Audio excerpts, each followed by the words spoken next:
Hi hello అండి. ఈరోజు ఈ వీడియోలో తిరుపతి లడ్డు ప్రసాదము మనం ఇంట్లోనే ఏ విధంగా ప్రిపేర్ చేసుకోవచ్చు అనేది చూపిస్తున్నానండి. లడ్డు ప్రసాదం అనేది ఎవరికి ఇష్టం ఉండదు చెప్పండి. ఇది మనం ఇంట్లోనే చాలా ఈజీగా ప్రిపేర్ చేసేసుకోవచ్చు. అలాగే మనం నైవేద్యంగా శనివారం ఇలా దీపం పెట్టుకునే వాళ్ళకి నైవేద్యంగా ఈజీగా టైం కూడా మనకి తొందరగా అయిపోతుందండి ఇలా ప్రిపేర్ చేసుకుంటే. దీని ప్రాసెస్ అనేది చూద్దాము. ముందుగా ఒక గిన్నె తీసుకొని దాంట్లోకి 2 స్పూన్ల వరకి చక్కెర అనేది వేసుకొని కాస్త పాలు వేసేసి ఆ చక్కెర కరిగేంత వరకి కలుపుకోవాలి.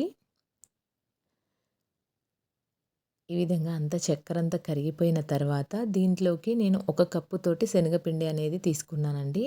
మీరు మీరు చేసుకునే క్వాంటిటీని బట్టి ఏ కప్ అయినా అలా కొలత తీసుకుంటే సరిపోతుంది.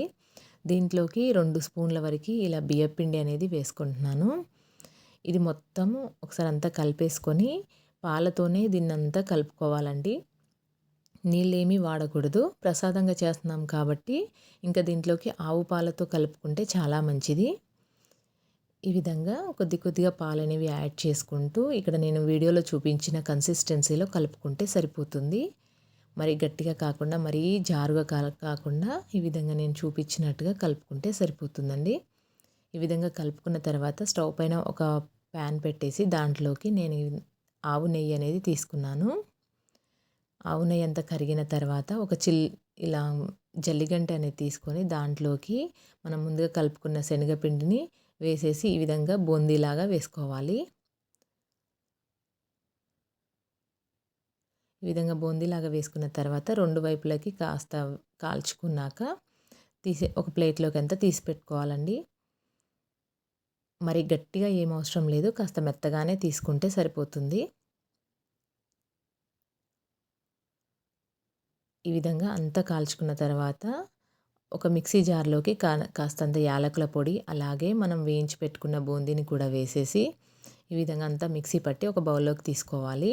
నేనిక్కడ బూందీని కాస్త ఎర్రగా కాల్చాను. ఈ విధంగా మొత్తం బూందీని అంతా మిక్సీ పట్టి ఒక బౌల్లోకి వేసుకున్న తర్వాత స్టవ్ పైన వేరొక కడాయి పెట్టుకొని దాంట్లోకి మనం ఏ కప్పుతో అయితే శనగపిండి తీసుకున్నామో అదే కప్పు కొలతతో చక్కెర అనేది తీసుకొని వేసుకొని దాంట్లోకి ఒక 2-3 స్పూన్ల వరకు ఇలా వాటర్ అనేది వేసుకుంటే సరిపోతుంది. ఆ చక్కెర అంతా కరిగేసి ఇలా తీగ పాకం అనేది రావాలండి. ఇలా తీగ పాకం వచ్చిన తర్వాత దీంట్లోకి మనం మిక్సీ పట్టి పెట్టుకున్న బూందీని కూడా వేసేసుకోవాలి. ఈ పౌడర్‌ని కూడా అంతా వేసుకొని మొత్తం చక్కెర పాకము, ఈ పౌడర్ అంతా బాగా కలిసేలాగా కలుపుకోవాలి. మీకు కావాలంటే బూందీ చేసుకునేటప్పుడే కాస్త మెత్తగా యెల్లో కలర్‌గా ఉన్నప్పుడే తీసేసుకుంటే సరిపోతుంది. ఈ విధంగా అంతా ఒకసారి బాగా కలుపుకొని దగ్గర పడ్డాక నేను ముందుగానే వేయించి పెట్టుకున్న కిస్మిస్‌లు వేసుకుంటున్నాను. మీరు జీడిపప్పు ఉంటే జీడిపప్పు కూడా వేసుకోవచ్చు. అలాగే దీంట్లోకి మనం ప్రసాదం కాబట్టి కాస్త పచ్చకర్పూరము ఇలా పొడి చేసి వేసేసుకోవాలి. అప్పుడే మనకి గుడిలో ప్రసాదంలాగా టేస్ట్ అనేది వస్తుంది.